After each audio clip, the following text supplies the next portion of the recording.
스쿼트에 대한 기량을 늘린다라고 했을 때 뭐 스쿼트가 정체기에 왔다. 그래서 그 정체기를 어떻게 하면은 벗어날 수 있을 것인가 라는 거에 대한 대답이 여러 가지 해석이 있을 수 있겠지만 여러분들이 개인 운동을 하면서 스스로 풀어갈 수 있는 부분이 있다라고 하면은 그거는 내가 제 기능을 못하거나 약한 근육들을 확인하고 걔네들을 서서히 한 단계 한 단계 각계의 근육들이 제 기능을 하게끔 활성화를 시켜놓으면서 올라가면 결국에는 모든 운동들이 이렇게 올라갈 수밖에 없다라는 거죠. 왜냐면은 사람은 구조적인 기능적인 특성에 따라서 어디가 약하거나 어디가 너무 과하게 힘을 쓰거나 이런 게 반드시 존재하기 때문에 근데 이 운동을 좋아하는 여러분들이 그런 것들을 스스로 잘 파악하고 있느냐 그렇지 않은 경우가 되게 많거든요. 왜냐하면 실제로 이런 거를 공부를 해도 트레이너 선생님들도 굉장히 어려워해요. 그리고 저도 마찬가지로 계속 공부를 하고 있지만 어렵기 때문에 끊임없이 공부를 하고 있는 거고 그래서 운동에 아무리 관심이 있는 그 일반인분들, 회원분들이 관심이 있다고 해서 여러 가지를 들여다봐도 그거를 전체적으로 다 알기는 굉장히 어렵단 말이죠. 그래서 일단은 우리가 이거를 알려드리기 위해서 단어 정리를, 용어 정리를 조금 해보고 그 다음에 알려드릴게요. 우리가 근육에 대한 기능, 근육이 어떻게 수축하는지에 대한 거를 얘기를 안 하고 넘어갈 수가 없어요. 그래서 근육이 뭐 이렇게 있으면은, 근육이 뭐 이렇게 있다라고 하면은 얘네가 항상 이렇게 줄어드는 운동만 하는 게 아니란 말이에요. 이것만 수축이 아니란 말이에요.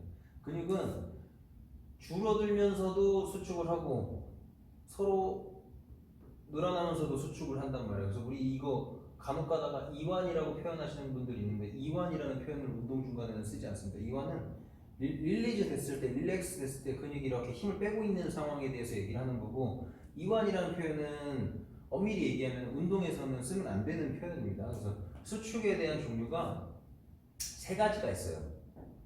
세 가지 뭐가 있을까요? 단축성 수축, 단축성 수축, 신장성, 신장성 수축, 그리고 편심성, 엥? 갑자기? 자, 등척성 수축인데. 등척성. 자, 이거 단축성 수축, 단축 신장 이런 표현이 정식 용어는 아니에요. 근데 우리가 그 알아듣기 쉽게끔 하기 위해서 단축과 신장 이거 줄어들고 늘어난다 이런 의미에서 이렇게 쓰긴 할 건데 이제 용어 정리를 정확하게 해보자면 이게 약간 이상하다 생각하시는 분들도 있으니까 동의어인데 신장성 수축이라고 하는 게 원심성 수축이라고 하거나 편심성 수축이라고 합니다. 그래서 구심성 수축, 원심성 수축을 같이 쓰고 동심성 수축과 편심성 수축을 같이 쓰게 돼 있어요. 근데 이게 너무 어려우니까 헷갈리니까 여러분들한테 소개해주기 위해서 우리가 이거를 그냥 통일해서 쓰자고요. 우리끼리 약속해. 단축성 수축, 신장성 수축 말이 편하잖아요. 그래서 헷갈리지 않는단 말이에요. 늘어나고 짧아지고 그리고 등척성 글씨 작으니까 등척성 수축이라고 하는 거는 버티는 거, 쉽게 말해서 근육이 이렇게 정지되어 있는 상태에서 힘을 주는 거 우리가 플랭크 같은 것들 이런 거 많이 하죠. 예를 들어서 스쿼트를 한다고 하더라도 내가 이렇게 앉아서 가만히 버티고 가만히 있는다 이러면은 아이스 홀드가 되겠죠. 아이솔레이트 뭐 스쿼트 이런 식으로 되겠죠.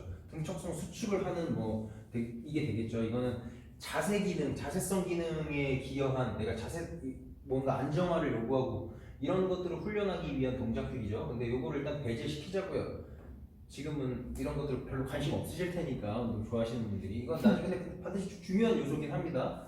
그러면은 우리가 스쿼트를 할 때 사람을 이렇게 보면 머리 있고 허리가 뭐 이렇게 있을 것이고 고관절, 무릎 이렇게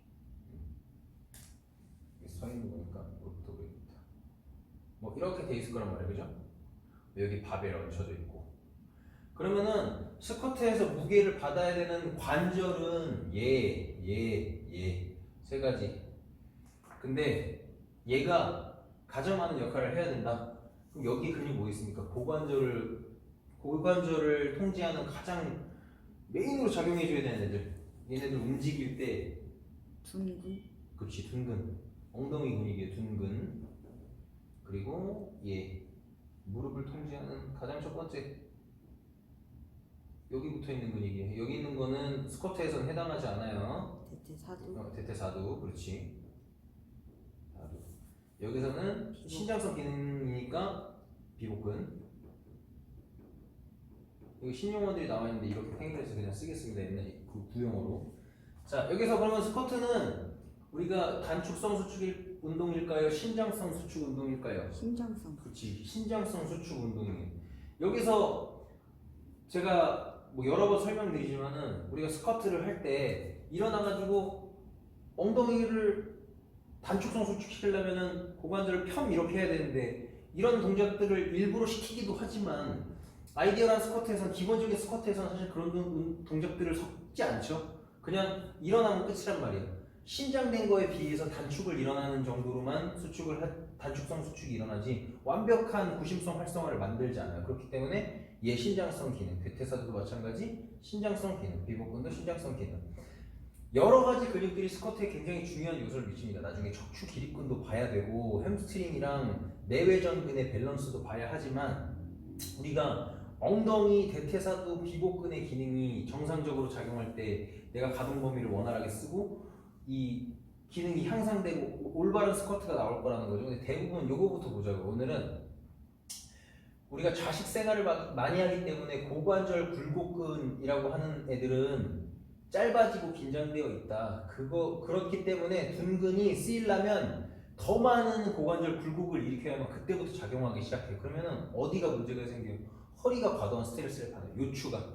척추 기립근이 과도한 일을 하게 된다. 그러면은 결국에는 얘네들 기능 향상이 안 되고 무게가 올라가면 그 보상작용을 통제를 하지 못해서 허리가 수그러지는 동작들이 굉장히 많이 나온단 말이에요. 둔근 기능을 강화시키는데 내가 벌리는 것도 대둔근이 기여를 하고 그리고 이렇게 고관절을 폈을 때 아까 이렇게 했을 때 둔근은 단축성 수축을 하니까 그리고 이렇게 기울였을 때 원레그 스쿼트 같은 것들을 많이 해서 밸런스를 본단 말이에요. 내가 한쪽으로 체중 지지를 하고 이렇게 고관절을 구부리면 순수하게 고관절만 구부려졌을 때 둔근이 충분하게 늘어나는지 양쪽에 한쪽 다리 했을 때 양쪽에 힘이 잘 주어지고 있는지를 확인하면서 약한 부분 내가 약하다고 혹은 하다가 허리가 아프다고 생각하는 부분들을 중점적으로 기능 이제 강화시켜야 되겠죠. 근데 허리가 아프다라고 하는 거는 사실 케어가 필요한데 케어는 일단은 넘어가죠. 근데 케어가 반드시 필요하다. 이거는 있어야 되는 부분인데 지금 강화에 포커스를 맞춰서 짧게 얘기하려고 하다 보니까 일단 양쪽의 밸런스를 확인하자. 약한 데를 찾아서 강화시키자. 여기에만 포커스를 맞춰보자고요. 근데 이거는 신장성 기능이라고 했으니까 내가 스러스트 같은 단축성 기능 운동보다는 원레그 스쿼트, 원레그 데드리프트처럼 하는 이거 린포드라고 하는 운동이 정확한 명칭인데 이렇게 고관절만 구부렸을 때 둔근이 신장하게 하는 그 기능 강화가 굉장히 중요하단 말이에요. 나중에 중량이 주어지겠죠.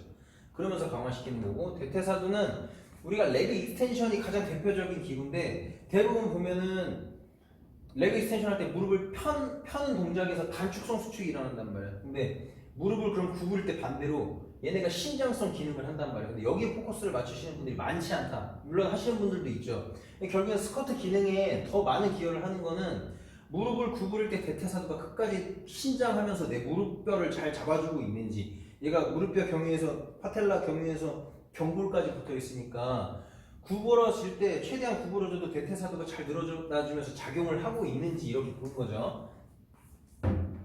그리고 비복근은 크게 영향을 미치진 않아. 가동 범위에만 기여를 해. 근데 우리가 이 보행이라는 걸 하기 때문에 비복근이 과도한 스트레스를 받아서 신장성 기능을 잊어버려. 단축돼서. 그래서 가동 범위를 못 만들어내면은 경골이 발바닥에 비해서 이렇게 많이 기울어지게 돼야 되는데 무릎이 여기 있으면 그죠? 근데 비복근이 짧아져 있으면 어떻게 되겠어요? 앞으로 나가는 무릎을 계속 잡으려고 하겠죠. 그러면은 이 상태가 되면 나는 앉기 위해서 체중심을 잡기가 굉장히 곤란해지거나 아니면 허리를 과하게 숙이게 만들어져요. 사람의 체중심이 그렇게 돼. 그래서 비복근은 강화의 느낌보다는 신장하는 기능을 만들어주자. 신장하는 기능을 만들어주기 위해서는 스트레칭이나 케어가 필요한 거죠. 잘 이제 케어해줘서 얘네가 잘 늘어날 수 있게 만들어주는 거. 그 다음에 이 우리가 카프레이즈라고 하는 운동들을 하죠. 돌시플렉션, 이 발목을 돌시플렉션했다가 폈다 이렇게 무게를 달고서 지구도 하고 그런 운동을 나중에 한단 말이에요. 그래서 내가 최대한 내려갔을 때도 발목이 이렇게 배측 굴곡했을 때도 비복근이 잘 늘어나는 스트레스를 유발하고 있는지 폈을 때 단축성 수축을 잘 하고 있는지 이런 것들로 강화가 됩니다.